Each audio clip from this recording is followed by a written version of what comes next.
GC tebing tinggi, tepuk tangan. Haleluya. Terima kasih Tuhan. Semuanya. Kau satu penuh kasih, dua penuh hikmat, tiga penuh kuasa.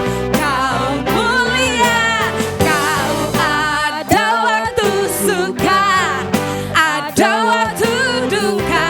Kau setia dan selalu bersama. Kau membuatku tersenyum, membuatku tertawa, membuatku bahagia. Semuanya. Yesus, kaulah sahabat, selalu hadir setiap saat. Hatiku bergembira bersamamu Yesusku. Kanan yuk, kanan kiri ke depan. Mari semua bergoyang, menari bergembira. Sukacitaku dalam Kristus. Kau satu penuh kasih, dua penuh hikmat, tiga penuh kuasa.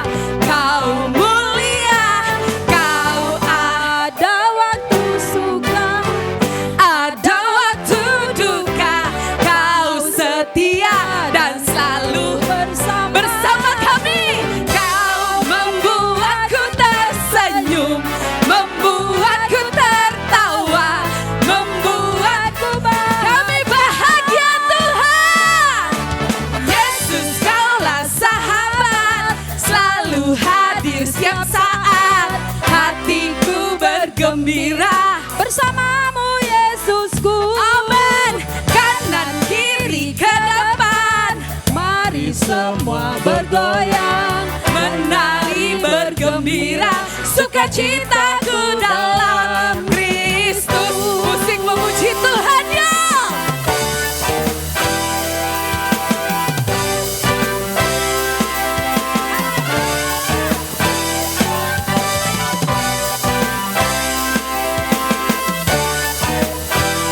Nanti kalau ada kanan kiri, kita sama-sama mau gerakkan badan kita ya. Yesus, kaulah sahabat, selalu hadir setiap saat. Hatiku bergembira bersamamu Yesusku. Kanan, kanan kiri ke depan. Mari semua bergoyang, menari bergembira. Sukacitaku dalam Yesus, kaulah sahabat, selalu hadir setiap saat. Hatiku bergembira bersamamu Yesusku. Kanan kiri ke depan, mari semua bergoyang, menari bergembira. Sukacitaku dalam Kristus. Sukacita, sukacitaku dalam Kristus. Sekali lagi yuk. Sukacitaku dalam Kristus. Haleluya.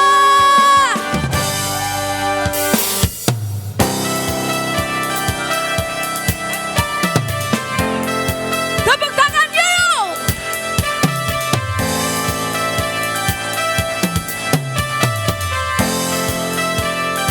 Kita memuji Tuhan.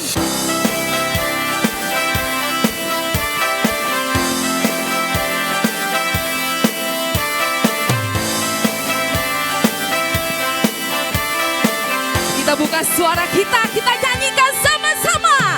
Kami datang bawa puji, datang bawa pujian. Amin.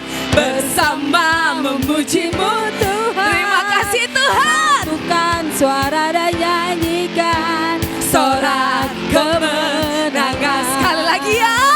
Kami datang bawa pujian, bersama memujimu Tuhan.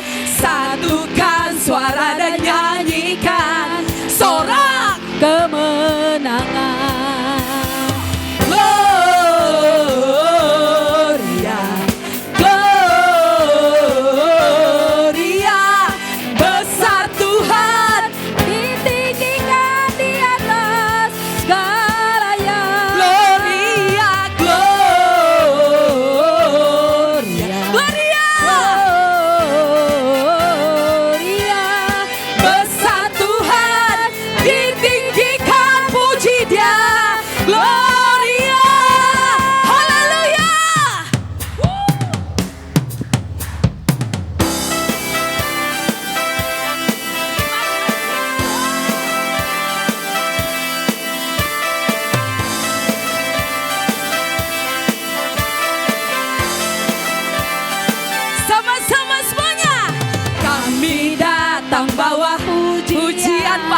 Tuhan. Bersama memuji-Mu Tuhan. Amin. Satukan suara dan nyanyi Sorak. sorak kemenangan. Sekali lagi. Kami datang bawa Pujian pada Tuhan. bersama memuji-Mu Tuhan. Satukan suara dan nyanyi Sorak. sorak kemenangan. Tangannya yuk. Gloria, Gloria. Gloria. Besar Tuhan, ditinggikan di atas segalanya. Gloria.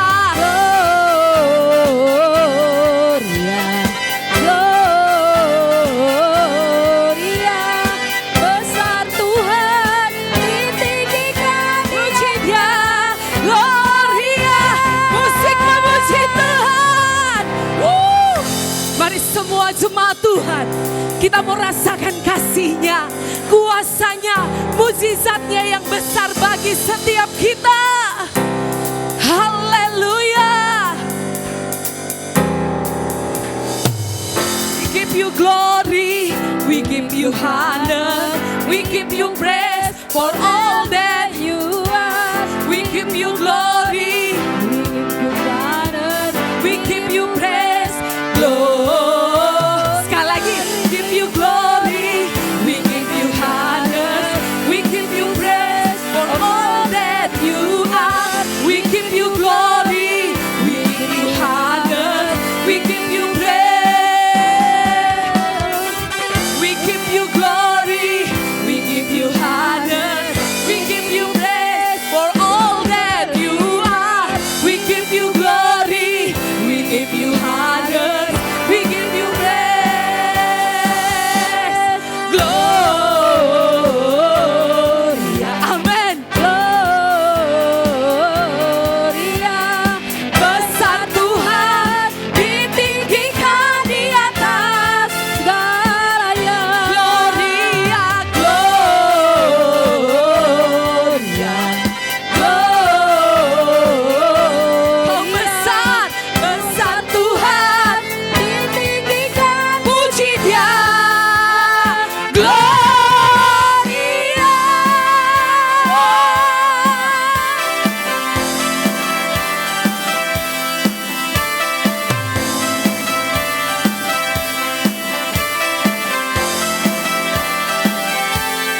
Gloria.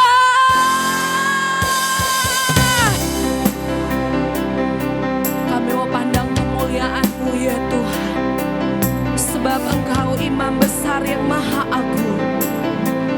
Kau layak disembah, Kau layak ditinggikan Tuhan Yesus. Tolong kami Tuhan, ku pandang kemuliaan-Mu, amin.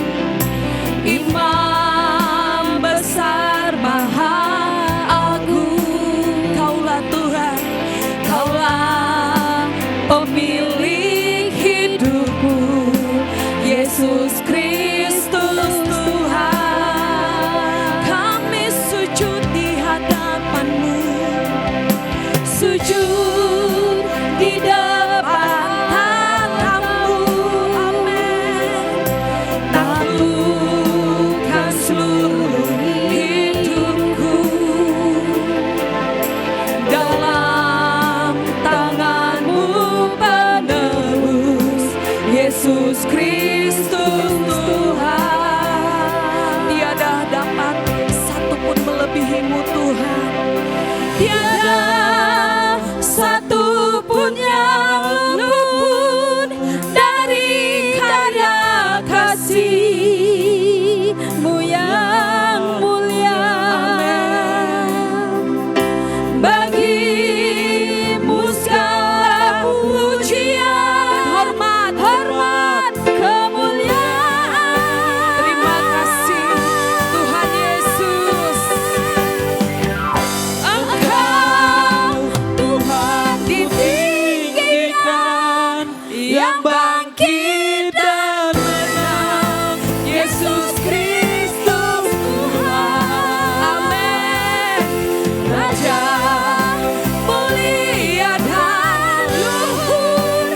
jiwa kami Tuhan.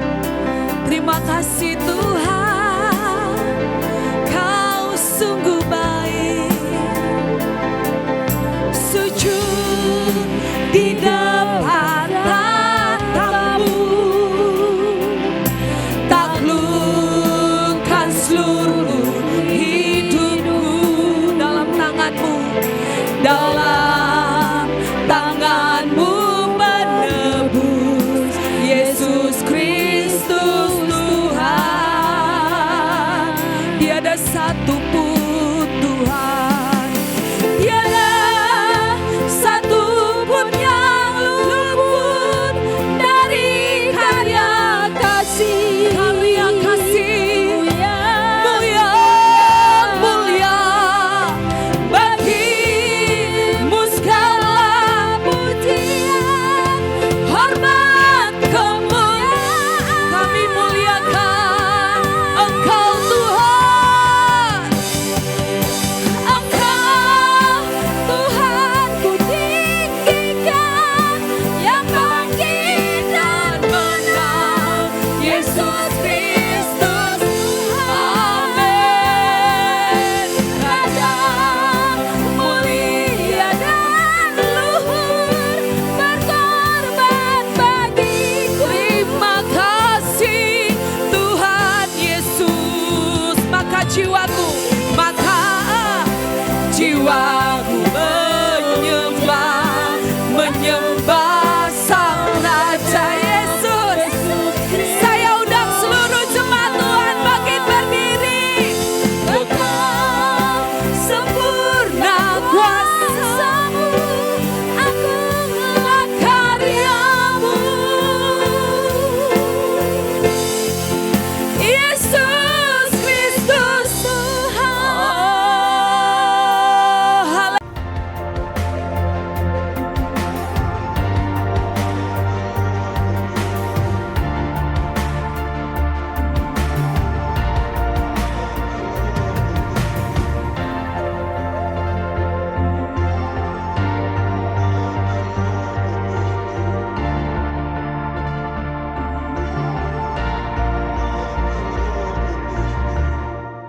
Minggu yang pertama ini kita berbicara tentang terang yang membawa kehidupan atau the light that leads to life, ya. Bapak Ibu, saudara-saudari sekalian, seperti yang tertulis ya dalam Mazmur pasal yang ke-119 ayat yang 105, di sana dikatakan apa? Firman-Mu itu pelita bagi kakiku dan terang. Sesuai ya Bapak Ibu ya. Terang yang membawa kehidupan. The light that leads to life. Ya, sorry ya. Firman-Mu itu pelita bagi kakiku dan terang bagi jalanku. Nah, Bapak Ibu saudara-saudari, ya, kita belajar di minggu yang pertama ini bagaimana kehidupan kita itu dituntun oleh yang namanya terang Tuhan. Albert Camus ya berulang kali ini, apa yang ia sampaikan ini berulang kali dikutip ya. Dia mengatakan bahwa life is a sum of all your choices. Yang artinya hidup ini merupakan himpunan dari semua keputusan-keputusan yang saudara buat. Hari ini saudara kerja di mana? Itu siapa yang memutuskan? Saudara.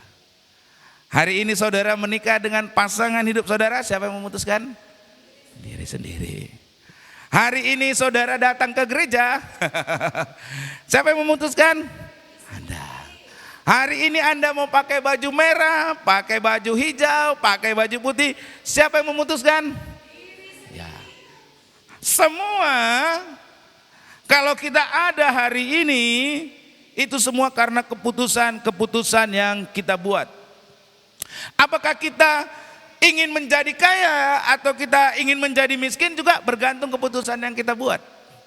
Kalau kita memutuskan untuk menggunakan uang kita ya secara semena-mena, ya kita memutuskan untuk suka-suka hati dengan uang kita, ya maka jangan harapkan kita menjadi kaya. Amin saudara. Amin saudara. Karena itu apa yang disampaikan oleh Albert Camus ini tepat, saudara. Hidup ini merupakan himpunan dari keputusan-keputusan. Hari ini saudara mau mengontrak di mana, mau tinggal di mana, ya kan? Siapa yang memutuskan? Saudara. Nah, Bapak Ibu Saudara-saudari, kita menjadi kita sekarang ini karena berbagai keputusan yang telah kita ambil di masa yang silam. Ini berulang kali nih kalimat ini, saudara. Hari ini kalau saudara sakit-sakitan karena keputusan di masa lalu yang saudara buat, mungkin makannya sembarangan, tidurnya mungkin juga sembarangan. Betul nggak, saudara? Betul nggak, saudara, Bapak Ibu?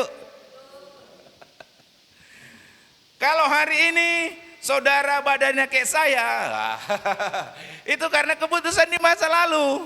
Apa yang dilakukan? Ya makan sepuasnya. Jangan berharap saudara makan banyak-banyak gitu ya, lalu mau jadi kurus, nggak bisa, saudara. Amin. Nah, permasalahannya ini, saudara, kalau keputusan-keputusan yang benar akan membuahkan kehidupan yang berbahagia. Kalau keputusannya tepat. Tapi kalau keputusannya keliru, itulah yang seringkali hidupnya diwarnai dengan penyesalan. Betul nggak sih Bapak Ibu Saudara-saudari? Benar nggak sih Bapak Ibu Saudara-saudari? Kalau keputusannya tepat, hidupnya berbahagia.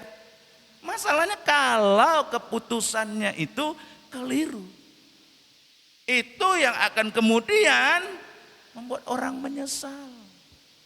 Bahkan menyesal yang berkepanjangan.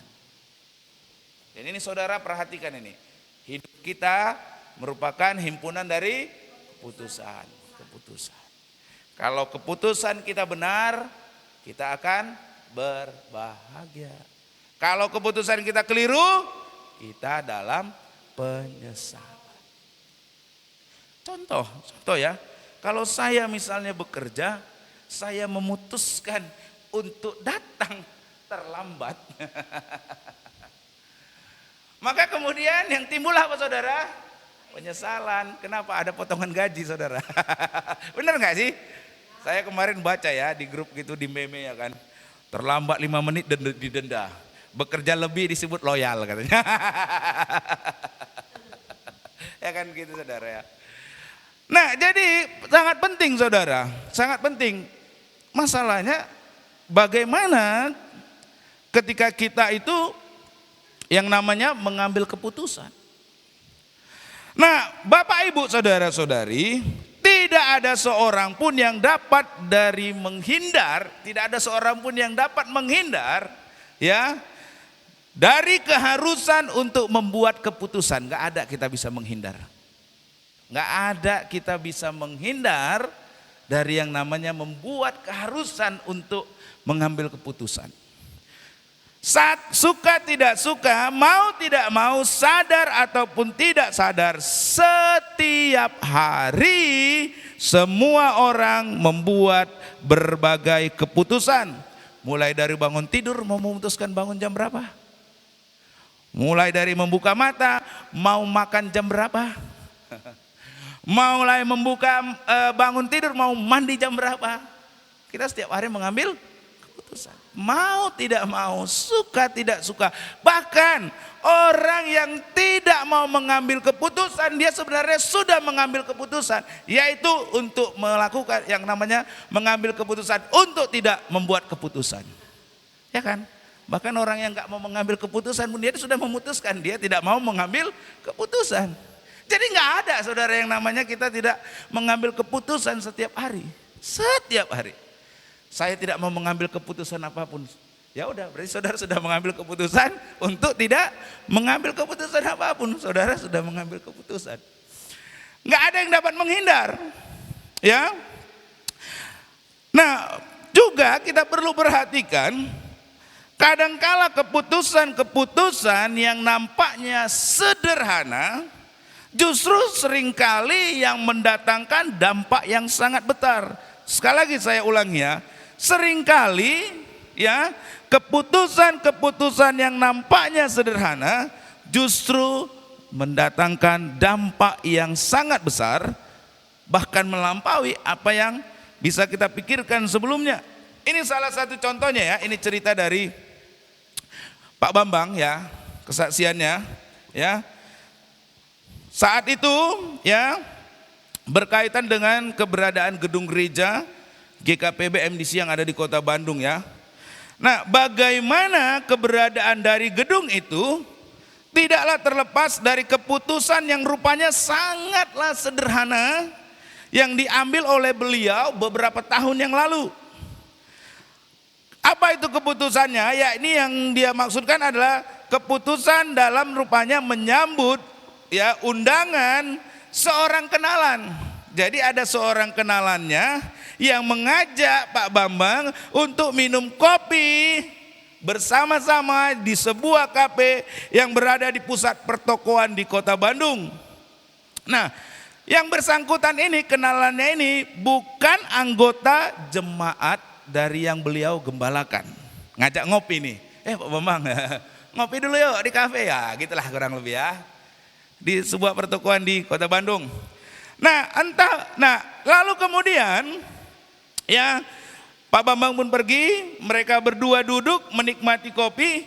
Nah, Pak Bambang melihat di luar kafe itu ada seorang pengusaha yang sedang berjalan melintas. Pengusaha yang juga bukan merupakan anggota gereja yang beliau gembalakan. Sama seperti kenalannya tadi yang juga bukan merupakan anggota gereja yang ia gembalakan, yang ngajak minum kopi tadi. Nah, pengusaha itu ketika melihat Pak Bambang ada di kafe itu, ia menoleh dan melihat ya, entah mengapa kemudian yang bersangkutan langsung berbelok dan masuk ke dalam menemui beliau. Nah, tanpa basa-basi pengusaha tersebut berkata begini, Pak Bambang, ini waktunya bagi Bapak untuk membangun gedung gereja. Kalau Bapak memerlukan bantuan untuk mengurus izinnya, saya siap membantunya. Nah, dengan merasa agak kebingungan karena nggak menduga pengusaha tadi akan berkata seperti itu, beliau hanya mengucapkan terima kasih. Nah, kembali tanpa berbahasa basi, pengusaha itu langsung berpamitan, ya, meninggalkan Pak Bambang dan kenalan yang sedang minum kopi tadi. Dan sebelum berangkat pergi lagi, ya, mau meninggalkan, dia ulangi lagi, Pak Bambang, sekarang waktunya Pak, bangun gedung gereja Bapak. Nah, Bapak Ibu Saudara-saudari, berawal dari situ, karena Pak Bambang meyakini bahwa itu merupakan pesan Tuhan, maka saat itu juga selesai dari itu, siang itu beliau menelpon para pengurus gereja dan mengajak mereka untuk bertemu di malam harinya. Nah, dalam pertemuan malam itu kepada para pengurus, Pak Bambang mengatakan apa yang dikatakan oleh pengusaha tadi. Nah, singkat kata, malam itu mereka pun semua bersepakat untuk mengurus, membangun gedung gereja.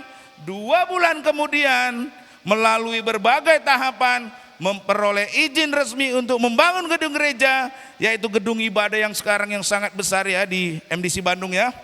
Padahal pada umumnya untuk memperoleh izin membangun gedung gereja luar biasa sukarnya, ya kan?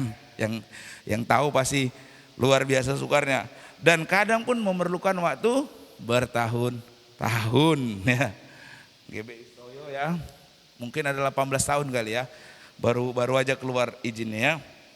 Nah, namun kalau Tuhan berkehendak, Ia sanggup membuka jalan dan menjadikan semuanya berlangsung dengan sangat mudah. Nah, ternyata keberadaan gedung gereja GKPB MDC yang kayak mall itu, super besar itu, rupanya dimulai dari hal yang sederhana, yaitu ketika beliau menerima undangan untuk minum kopi di kafe tersebut.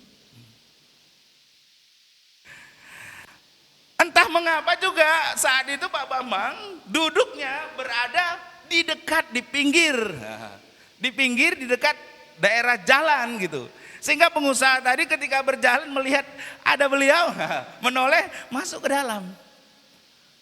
Nah, Bapak Ibu Saudara-saudari, kalau saja Pak Bambang saat itu duduk di kursi yang berbeda dan menghadap ke arah yang lain, tentu peristiwa yang tadi diceritakan tidak akan pernah terjadi. Dengan kata lain, dapat dikatakan bahwa keputusan yang sederhana, yaitu undangan untuk menerima minum kopi dan duduk di kursi yang diduduki beliau di pagi tadi, ternyata membawa dampak yang sangat besar. Apa dampaknya? Yaitu izin membangun gedung gereja yang seperti sekarang ini di MDC Bandung. Ini luar biasa ceritanya ya saudara ya. Jadi harus diingat, kadang keputusan yang sederhana justru kadangkala membawa dampak yang sangat besar.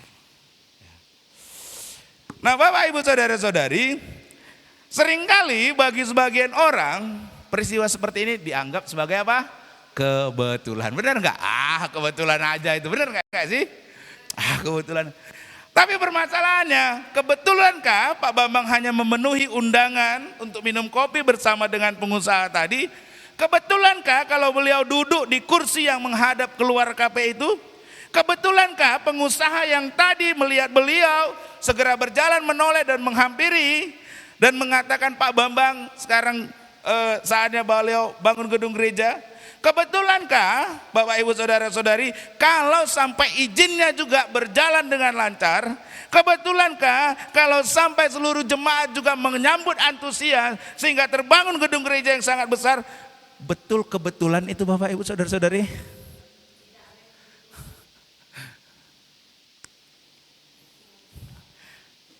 Nampaknya seperti suatu kebetulan, namun saudara perlu ketahui bahwa di dalam Tuhan tidak ada yang namanya kebetulan. Amin. Saya seringkali sampaikan kepada beberapa jemaat, Tuhan itu kalau bekerja seperti serangkaian, saya bilang, kasih tunjuk A, B, C, D, E, F, G. Amin. Nggak pernah Tuhan tuh, tiba-tiba enggak. Nah, Bapak Ibu Saudara-saudari, berarti dalam hal ini Bapak Ibu Saudara-saudari, kita sangatlah penting untuk mengalami dan menaati yang namanya tuntunan Tuhan. Tuntunannya itu yang akan menolong kita dalam mengambil keputusan yang tepat. Saya ulangi, kita sangat perlu tuntunan Tuhan untuk mengambil keputusan yang tepat. Ingat saudara, keputusan yang tepat membuahkan kebahagiaan. Keputusan yang keliru membuahkan penyesalan. Dan harus diingat, hidup kita suka tidak suka, mau tidak mau, selalu ada dalam yang namanya mengambil keputusan. Oleh karenanya sangat penting kita perlu tuntunan Tuhan supaya keputusan-keputusan kita ini adalah keputusan yang tepat. Nah, tuntunan seperti ini yang Tuhan Yesus janjikan dalam Yohanes pasal 8 ayat 12. Ya. Ayat firman Tuhan yang sangat penting dan memberi jaminan bagi kita bahwa tuntunan Tuhan itu akan membuahkan kehidupan yang limpah dengan kebahagiaan.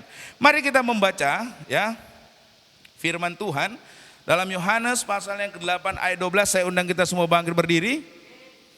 Ya, kita membaca firman Tuhan saudara. Ini janji Tuhan. Ya.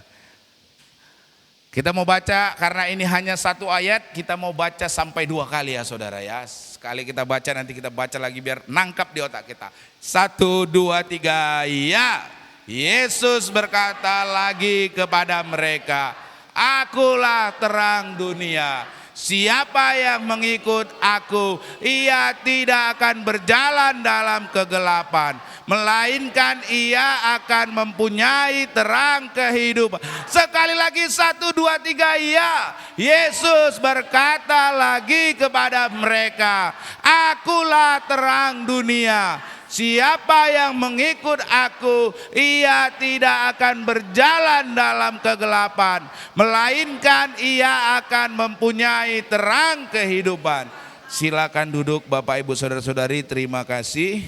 Mari kita ambil waktu teduh sejenak, meresponi kebenaran firman Tuhan yang disampaikan bagi kita pagi hari ini.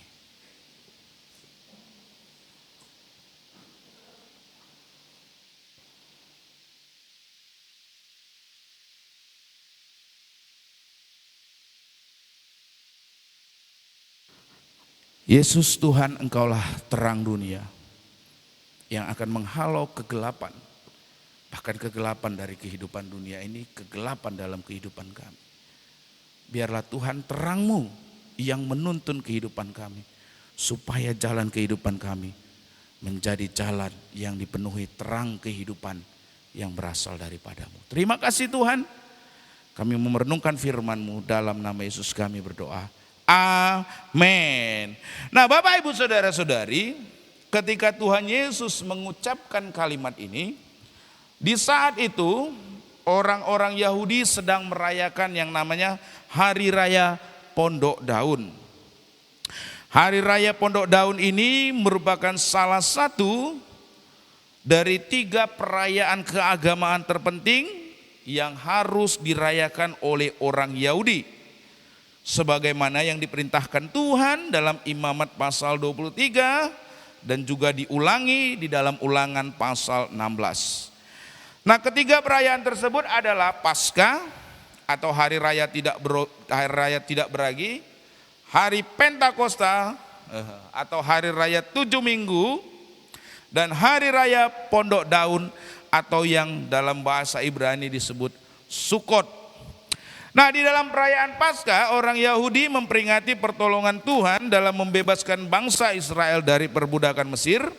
Selanjutnya dalam hari perayaan Pentakosta, mereka memperingati kebaikan Tuhan yang memberi bangsa Israel firman-Nya, yaitu 10 hukum Taurat di Gunung Sinai. Sedangkan di dalam perayaan Pondok Daun, mereka memperingati pemeliharaan Tuhan atas bangsa Israel selama 40 tahun, yaitu ketika bangsa itu melakukan perjalanan di padang gurun dari Mesir sampai mereka memasuki negeri Kanaan. Nah, di sepanjang perjalanan tersebut mereka, orang Israel itu kan tinggal dalam kemah, ya. Itu sebabnya di dalam perayaan Pondok Daun yang dilaksanakan selama 7 hari tersebut, orang-orang Yahudi ya di Israel sana, ya mereka itu akan membuat suatu pondok di depan rumahnya atau di belakang rumahnya, dan mereka tinggal di dalam pondok tersebut selama 7 hari. Nah, lebih jauh kalau kita membaca Yohanes pasal 8 ayat 2, maka di situ kita akan melihat bahwa ketika Yesus mengucapkan kalimat yang ada di ayat 12 ini, Tuhan Yesus sedang berada di Bait Allah. Di Bait Allah, Tuhan Yesus berbicara kepada orang banyak, orang Yahudi yang datang untuk mendengar apa yang Yesus ajarkan. Tuhan Yesus berkata bahwa dirinya adalah terang dunia. Di samping itu Tuhan Yesus juga berkata bahwa siapa yang mengikut Dia, mereka tidak akan lagi berjalan dalam kegelapan, melainkan akan mempunyai terang kehidupan. Nah, Bapak Ibu Saudara-saudari, berdasarkan apa yang Yesus katakan ini, kita dapat mengambil kesimpulan bahwa kita memerlukan tuntunan Tuhan dalam kehidupan kita. Mengapa kita perlu tuntunan Tuhan dalam kehidupan kita? Karena yang pertama, kita berada di dunia yang gelap. Katakan kanan kiri saudara, perlu tuntunan Tuhan karena kita berada dalam dunia yang gelap. Katakan dulu kanan kiri saudara. Ya. Saudara sedang berada dalam dunia yang gelap, saudara.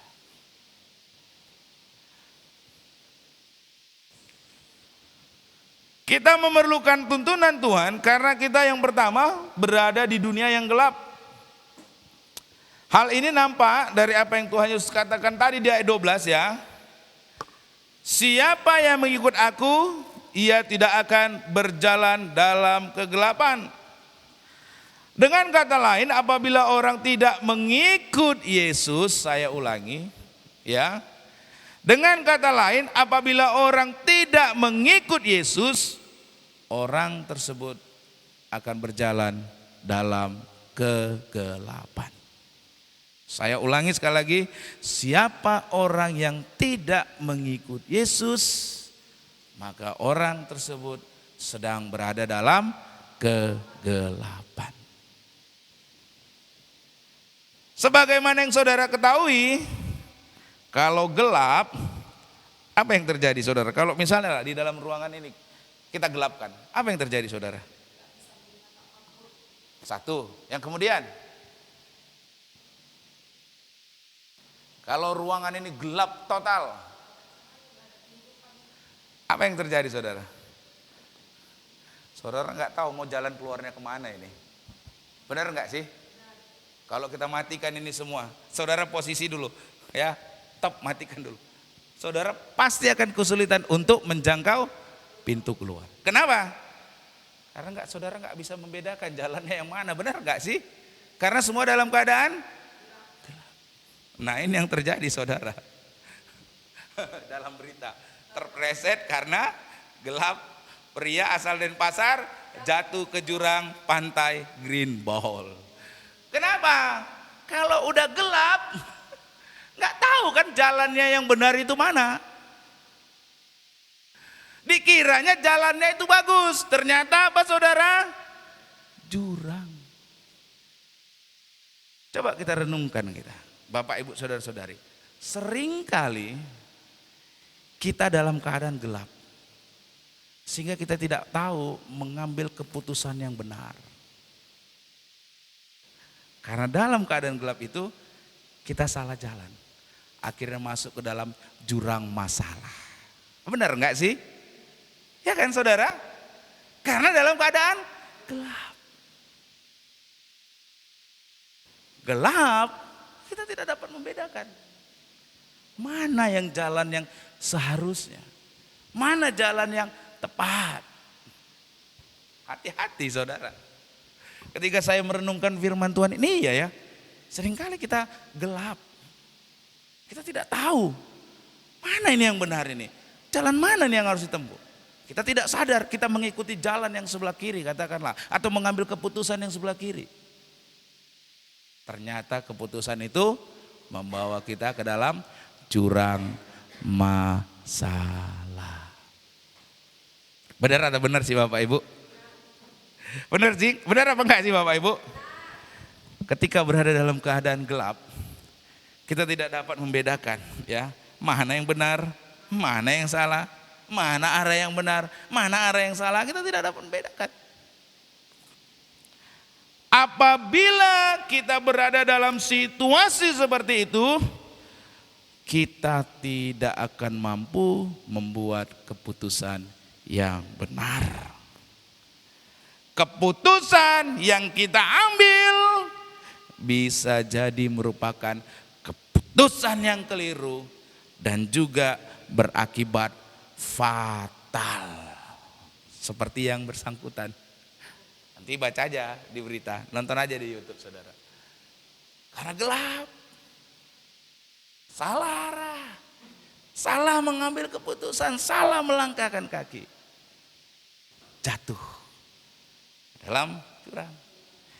Nah Bapak Ibu Saudara-saudari, ya, kemajuan teknologi informasi yang semakin berkembang pesat di masa sekarang juga bukan membuat orang mudah dalam mengambil keputusan. Justru kemajuan teknologi dan informasi hari-hari ini membuat orang sulit dalam membuat pilihan. Tentang hal ini ya disampaikan ya oleh Chris Westfall, ya. Di dalam majalah Forbes, di mana yang di judulnya dia tulis Why Even Small Decisions Are Difficult Right Now. Dia berkata begini, kemajuan teknologi informasi yang berkembang semakin pesat di masa sekarang justru bukannya memudahkan orang dalam membuat keputusan. Sekarang justru sulit membuat pilihan. Ya kan? Firman Tuhan katakan mengampuni. Muncul di TikTok. Enak aja diampuni, balas dong. Wah, saudara bingung nih. Mana nih yang benar? Kan begitu. Ya. Kalau di Alkitab diajarkan untuk kita saling mengasihi. Tapi di TikTok, hidupmu itu perlu bahagia. Ngapain kau sibuk mengasihi musuhmu? Wah, saudara bingung.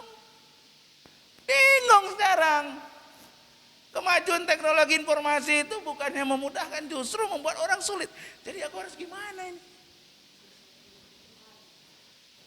Kalau firman Tuhan ya bilang orang-orang muda itu gunakanlah masa-masa mudamu itu dengan baik dan benar, ya, dengan tujuan baik. Kalau ajaran TikTok, oh masa mudamu itu masa yang paling berharga, puas-puaskan, kerjakan sesukamu. Bingung kan? Anak muda si Tian pun habis pulang gereja baca firman Tuhannya gini, scroll TikTok ngajarannya gini dia. Bingung dia, yang mana ini yang harus dilakukan ini? Bingung zaman sekarang. Bener nggak sih? Bener nggak? Sampai saya masih ingat dulu si baby ya kan, Sarah, ya kan di mana-mana yang diajarkan kalau kita makan makanan itu kan dikunyah dulu kan, dikunyah dulu sampai halus baru ditelan. Nah, ternyata dia nonton TikTok kali ya, TikTok artinya challenge ya kan, makan tanpa harus dikunyah langsung masuk. Terakhir nyangkut saudara. Nah itu saudara, kemajuan teknologi sulit loh membuat keputusan yang benar. Karena yang diajarkan orang sekarang ini justru yang berbeda. Ya saudara, yang sudah nonton TikTok pasti tahu lah saudara. Yang setiap hari nonton TikTok, scroll Instagram, pasti tahu lah yang saya maksudkan. Tentang bagaimana sekarang itu justru sulit membuat keputusan yang tepat. Oleh karenanya benar, kita sedang berada dalam kegelapan ini.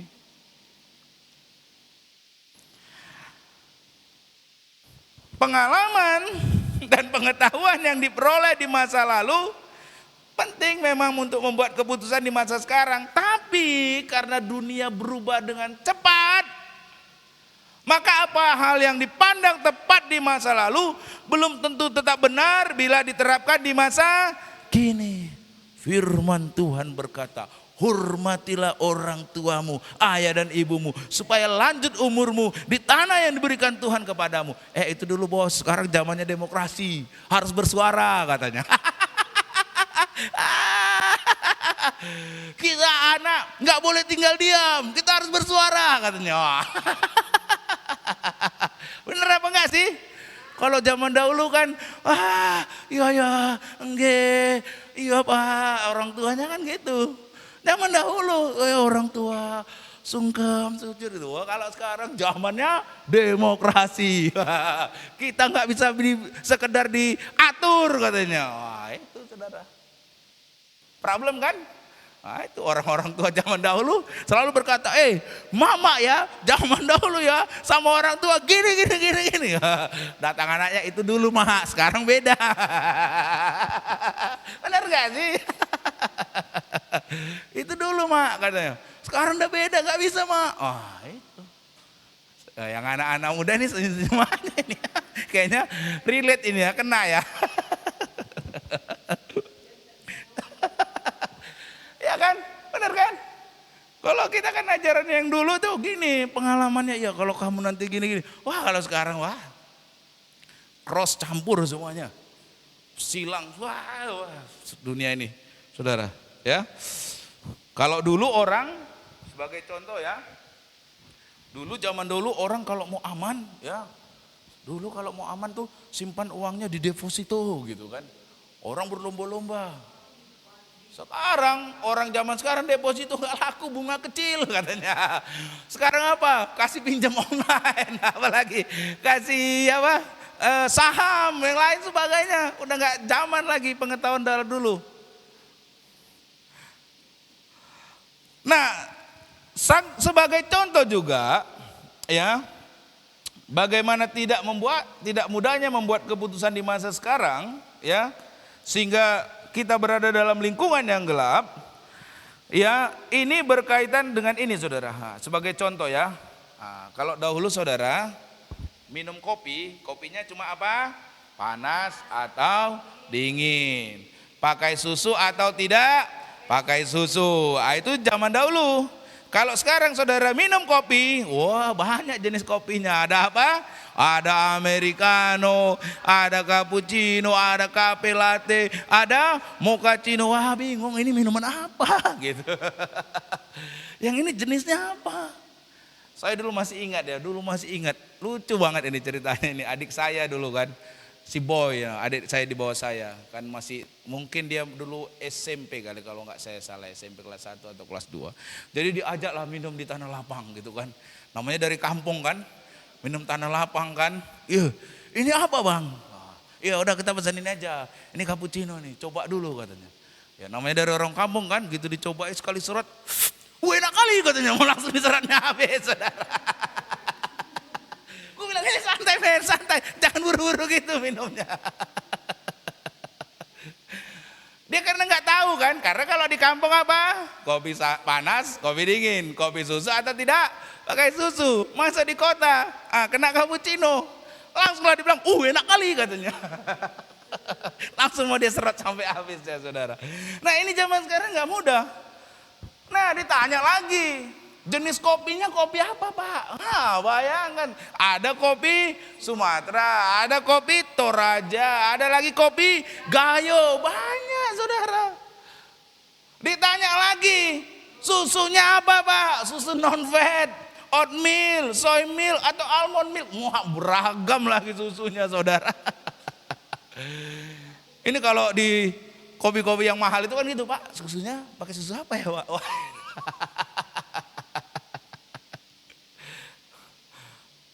Terus wadahnya pak, tempatnya apa?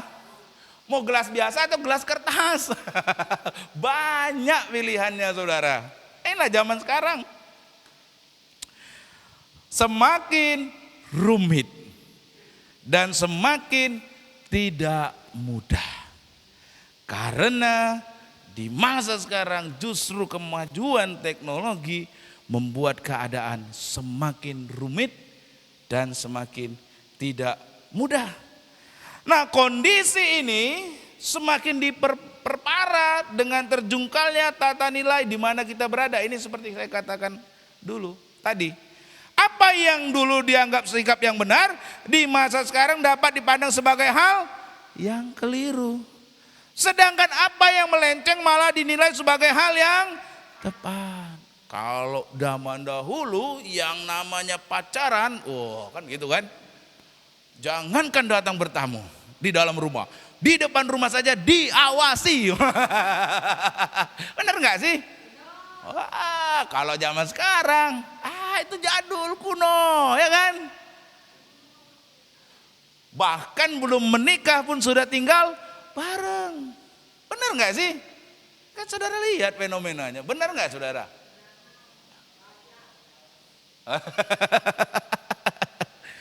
Kan terjungkal kan? Kalau dulu itu dianggap tabu, kalau sekarang dianggap normal. Nah ini, saya kadang-kadang ngelihat, waduh.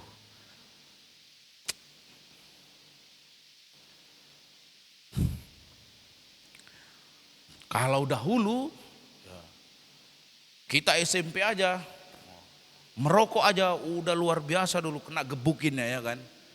Anak zaman sekarang SMP pun udah pakai sabu saudara. Wah. Saya masih ingat waktu SMP aja ya kan, ketahuan ngerokok habis digebukin, gak ada karu-karuannya saudara. Kok zaman sekarang anak-anak, wah. Aduh, ini udah sulit saudara. Inilah dunia yang gelap saudara. Nah, orang yang bekerja dengan rajin dan jujur justru dipandang sebagai apa? Bodoh lu, ngapain lu kerja rajin-rajin kali? Ngapain lu kerja jujur? Nah, sedangkan orang yang pandai menjilat, kalaupun dia bermalas-malasan dan menggunakan uang perusahaan untuk kepentingan sendiri, malahan akan dipuji-puji dan dianggap sebagai pribadi yang pantas menjadi, wah ini zaman sekarang. Ngapain? Bodoh kali kau, udahlah. Benar gak sih? Bodoh kali, gak usah. Nah itu saudara, ya, realitas sekarang. Bergeser. Dunia sedang dalam keadaan gelap. Media informasi membuat semakin rumit. Ajaran-ajaran tata nilai sekarang semakin semeraut. Gelap. Kalaulah semisalnya, ini contoh saja, contoh ya, jangan sampai tersinggung. Misalnya katakanlah Bang Tian, dia nggak mau mendengar nasihat orang tuanya tentang tata nilai pacaran yang benar. Wah, dia udah mulai melanggar sana sini aja lah, katakan, nah ini contoh aja. Kok Esther sih Mia? Kenapa sih? Seandainya saja, contoh saja, ya. Kira-kira bagaimana tanggapannya Bu El? Keluarlah sapu itu mungkin ya Bu ya.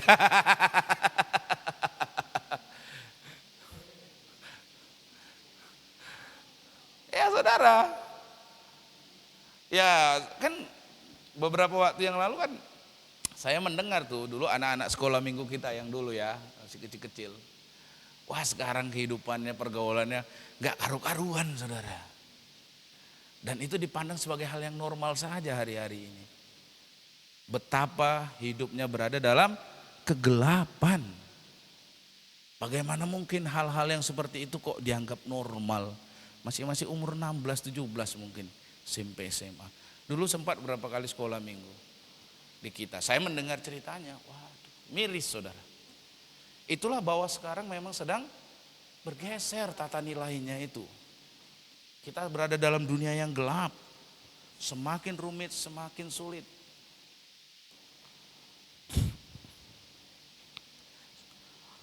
Bapak Ibu, saudara-saudari, kita berada di dalam dunia yang gelap.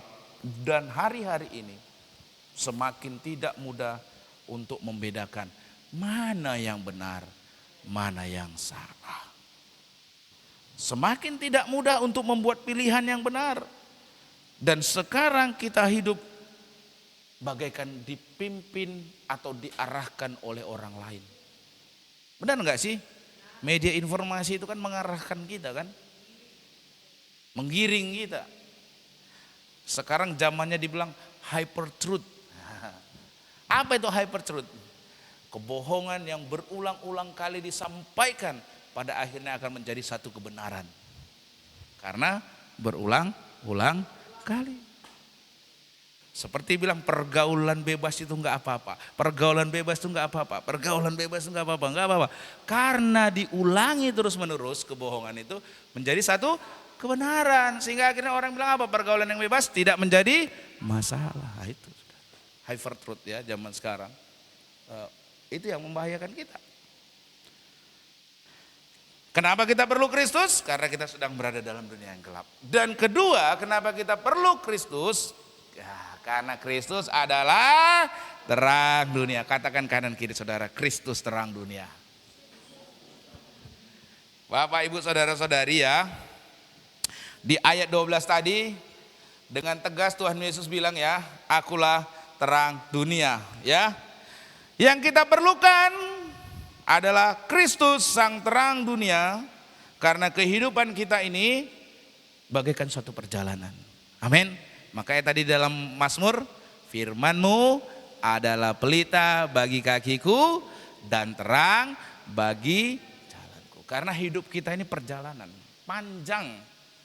Ya, kita perlu Tuhan yang merupakan terang yang akan menuntun kita dalam perjalanan. Nah, itulah perjalanan waktu ya yang juga sangat penting. Bagi orang yang sedang berada dalam perjalanan, satu kebutuhan yang sangat hakiki atau mutlak yang ia perlukan adalah suatu sarana untuk meneranginya, untuk menerangi jalan di waktu malam. Ini supir Jordan ini, cobalah seandainya. Pak, kami mau tugas ke Sigli, Aceh, ke Padang Sidempuan, kemanapun itu. Saudara nggak punya lampu. Kira-kira apa yang terjadi Pak Andreas? Kira-kira apa yang terjadi Pak Grace? Masuk jurang. Ya benar, sangat benar. Karena itu diperlukan satu terang, ya kan Bapak Ibu? Karena kita tanpa terang tersebut, kita tidak akan mampu menempuh perjalanan. Apalagi kalau di malam hari, gelap, kita tidak akan bisa.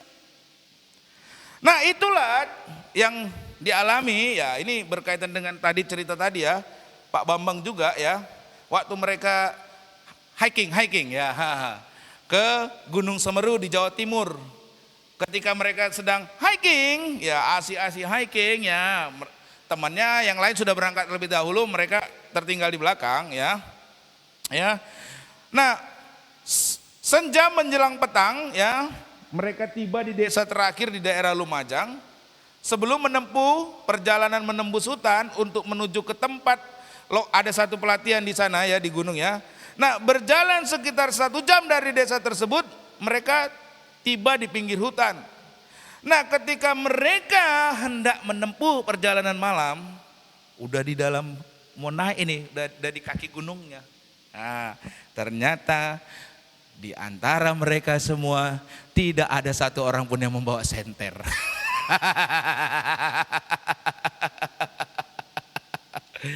Sekarang mereka menghadapi dilema. Meneruskan perjalanan berarti berjalan di dalam kegelapan. Kalau kembali untuk membeli lampu senter, warung-warung di desa pasti sudah tutup. Dan juga belum tentu di desa yang kecil dan terpencil itu ada orang yang menjual lampu senter. Sedangkan untuk bermalam di pinggir hutan itu adalah tidak mungkin. Karena mereka juga tidak membawa perlengkapan untuk berkemah, karena tenda dan perlengkapan yang lain sudah dibawa oleh temannya yang berangkat lebih dahulu. Apa yang mereka lakukan akhirnya? Mereka memutuskan untuk terus berjalan tanpa lampu penerangan. Padahal waktu itu langit sedang tidak berbulan ya. Nah, artinya jalan yang mereka tempuh hanya diterangi oleh sedikit cahaya bintang alias remang-remang ya. Sementara di pinggir mereka ya, di sisi kanannya itu ada jurang yang terbentang, yang menganga lebar. Nah, akhirnya mereka pun memaksakan berjalan dengan sangat hati-hati. Mereka berjalan setapak demi setapak. Karena salah langkah seperti yang tadi di awal tadi, gelap kepleset masuk jurang. Nah, alhasil ya, perjalanan yang harusnya ditempuh cukup dengan 2 jam karena nggak ada yang membawa lampu senter. Mereka menempuh perjalanan itu menjadi lebih dari 5 jam. 5 jam akhirnya saudara ya. Nah, di dalam perjalanan itu yang sangat mereka harapkan yaitu cahaya. Amin.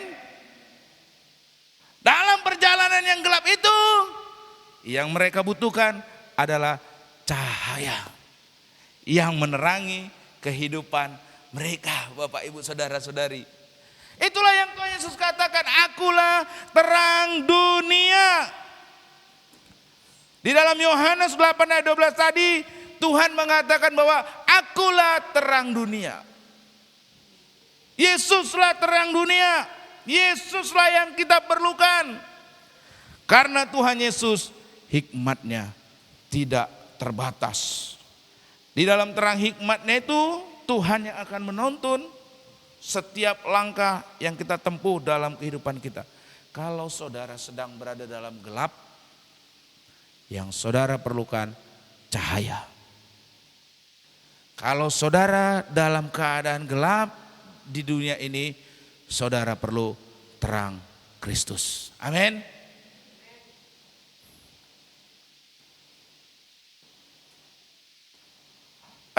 ketiga, ya, mengapa kita perlu tuntunan Tuhan? Karena yang pertama kita berada dalam dunia yang gelap, yang kedua karena Kristus adalah sang terang, dan yang ketiga karena Kristus memberi terang kehidupan. Sekali lagi dikatakan dalam Yohanes 8 ayat 12. Kita baca yuk apa yang Tuhan Yesus katakan ini dari dalam tanda kutip 1, 2, 3 ya. Akulah terang dunia. Siapa yang mengikut aku, ia tidak akan berjalan dalam kegelapan, melainkan ia akan mempunyai. Yang percaya katakan amin.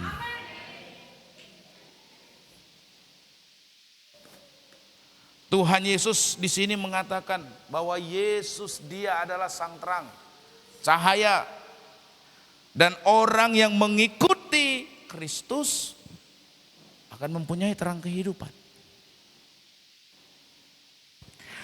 Nah, pernyataan ini sebagaimana yang tadi di awal khotbah tadi disampaikan, Tuhan Yesus sedang berada di dalam bait Allah di kota Yerusalem. Ketika orang Yahudi sedang merayakan Hari Raya Pondok Daun, ya. Hari raya yang diselenggarakan dengan maksud untuk mengingat, sekali lagi Hari Raya Pondok Daun itu orang Yahudi mengingat bagaimana pemeliharaan Tuhan selama 40 tahun ketika orang Israel berpindah-pindah dalam kemah dalam perjalanan tersebut, ya. Dari perjalanan di padang gurun Mesir sampai ke Kanaan. Nah, di dalam perjalanan sepanjang 40 tahun tersebut, kalau saudara membaca, Tuhan selalu menuntun umatnya dengan apa, saudara? Kalau saudara ingat cerita tentang bangsa Israel, tuntunan Tuhan itu nampak, terlihat, terwujud dalam apa, saudara? Enggak lulus banyak. Apa, saudara? Kalau saudara ingat, tiang awan, tiang api. Kan itu kan tuntunan Tuhan yang paling nyata kan? Kalau mereka berjalan di siang hari ada apa? Tiang awan. Kalau mereka berjalan di malam hari ada apa? Tiang api. Kan itu kan tuntunan Tuhan kan? Sehingga mereka kalau berjalan di siang hari di padang gurun yang luar biasa terik panas itu, mereka nggak kepanasan. Mereka berjalan di padang gurun yang kalau malam dinginnya luar biasa suhunya, mereka tidak kedinginan. Nah, Bapak Ibu Saudara-saudari, ya, tentang bagaimana Tuhan menuntun umatnya itu adalah dengan tiang awan dan tiang api. Sebagaimana yang dicatat dalam Keluaran pasal 13 ayat 21. Tuhan berjalan di depan mereka pada siang hari dalam tiang awan untuk menuntun mereka di jalan. Dan pada malam hari dalam apa? Tiang api untuk menerangi mereka sehingga mereka dapat berjalan siang dan malam. Nah, itu sebabnya Bapak Ibu Saudara-saudari dalam perayaan Pondok Daun, di samping selama 7 hari orang Yahudi harus tinggal di pondok-pondok di luar mereka untuk mengingat bagaimana di sepanjang perjalanan padang gurun mereka tinggal di dalam kemah, juga di pelataran dalam bait Allah dinyalakan dian. Nah, saudara kalau Natal tahu nggak kaki dian itu yang ada 7? Ya kan? Itu namanya bahasa Ibraninya kan menorah itu. Kemarin Bu Diana doakan bilang ada menorah kan gitu ya. Itu wujud namanya cahaya ya saudara, lampu. Ya.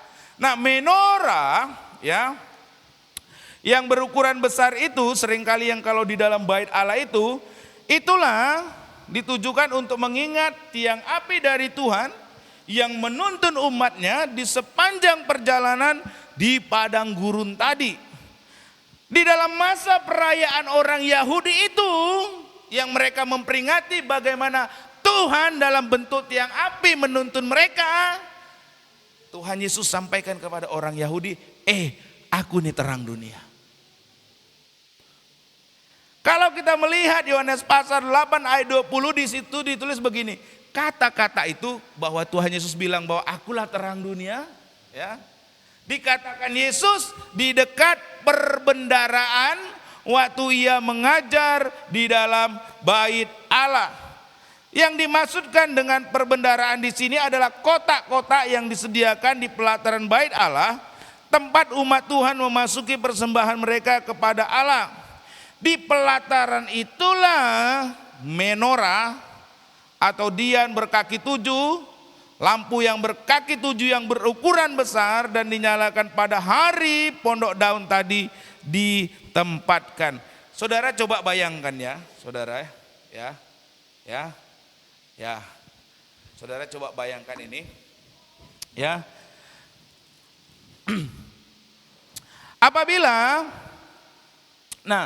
Kita dapat membayangkan sementara Yesus berkata, "Akulah terang dunia." Ia mengucapkan kata-kata itu sambil menunjuk menorah yang berada dekat dirinya. Dengan demikian Yesus berkata, kalau Allah dulu telah menuntun umatnya melalui tiang api ya, yang dituntun menerangi, menuntun bangsa Israel di padang gurun, maka Yesuslah sekarang yang sang terang itu, yang menuntun umat manusia di dunia. Yesuslah sang terang itu. Ya, Yesuslah sang terang itu, saudara-saudari. Yesuslah sang terang yang akan menuntun kehidupan setiap umat manusia. Nah, sebagaimana tiang awan dan tiang api yang menuntun bangsa Israel di dalam padang gurun itu memberi kehidupan bagi mereka, demikian juga Yesus, sang gembala yang baik yang menuntun dan menyediakan pemeliharaan bagi kita, kawanan dombanya. Sekali lagi, oleh karenanya dikatakan begini, akulah terang dunia. Siapa yang mengikut aku, ia tidak akan berjalan dalam, melainkan ia akan apa? Mempunyai terang kehidupan. Oleh karena itu kita sangat perlu sang terang. Ingat, di dalam perjalanan yang gelap, satu hal yang saudara sangat perlukan apa? Cahaya, terang. Jadi ketika nanti atau kapanpun atau keadaan dunia ini yang sekarang ini membuat saudara sedang gelap, saudara hanya perlu terang. Amin. Saudara perlu cahaya, dan Kristus adalah sang cahaya sejati itu, saudara-saudari yang terkasih dalam nama Tuhan. Oleh karenanya ya, 3 hal kita kenapa perlu Kristus, memerlukan tuntunannya, karena kita sekarang sedang berada dalam dunia yang gelap, amin. Tetapi Kristus adalah terang dunia, amin. Dan Kristus memberi terang kehidupan. Ingatlah nasihat firman ini. Apa dikatakan? Firman-Mu itu pelita bagi kakiku dan terang. Hidup saudara perjalanan yang panjang. Di dalam perjalanan yang panjang, satu elemen yang saudara sangat penting apa? Cahaya. Dan cahaya itu, terang itu siapa? Kristus, sang firman. Amin, saudara. Saudara harus ikut tuntunannya. Ingat sekali lagi, keputusan yang tepat membuahkan kebahagiaan. Keputusan yang keliru membuahkan penyesalan. Supaya saudara tidak salah arah, tidak salah dalam membuat keputusan, saudara perlu tuntunan Tuhan. Amin. Kristus sang terang itu. Amin, saudara. Amin. Mari kita tundukkan kepala, kita bersatu dalam doa. Terima kasih Tuhan. Engkaulah Tuhan sang terang itu ya Tuhan. Dunia ini sekarang sedang berada dalam kegelapan. Keadaan semakin rumit. Tata nilai semakin berubah. Apa yang dulu dianggap sebagai kebenaran, hari-hari ini mengalami pergeseran. Kami seringkali bahkan tertipu. Kami seringkali keliru. Sehingga kami menyesal di kemudian hari. Tuhan, terima kasih firman-Mu menuntun kami, mengingatkan kami untuk datang kepada Engkau sang terang. Sang terang sehingga kami tidak lagi berada dalam kegelapan. Sang terang yang akan membuat terang kehidupan dalam kehidupan kami. Terima kasih, kami percaya Tuhan, hidup kami ini adalah berbagai macam hasil dari keputusan. Tetapi kami mau dimulai dari hari ini, keputusan-keputusan yang kami ambil adalah keputusan yang tepat karena kami dituntun oleh Engkau sang terang itu ya Tuhan. Sehingga nanti di kemudian hari kami beroleh kebahagiaan. Kami beroleh kebahagiaan yang sejati oleh karena kami mengalami tuntunan Tuhan, pemeliharaan Tuhan. Terima kasih Tuhan, terima kasih. Engkau bersedia menuntun kami Tuhan. Dan wujud dari kesediaan-Mu itu juga Engkau nyatakan melalui pengorbanan-Mu di atas kayu salib ya Tuhan. Engkau mau mati bagi kami. Engkau berkorban bagi kami untuk membawa kami, menuntun kami ke dalam jalan kebenaran. Untuk membawa kami ke rumah Bapa yang kekal.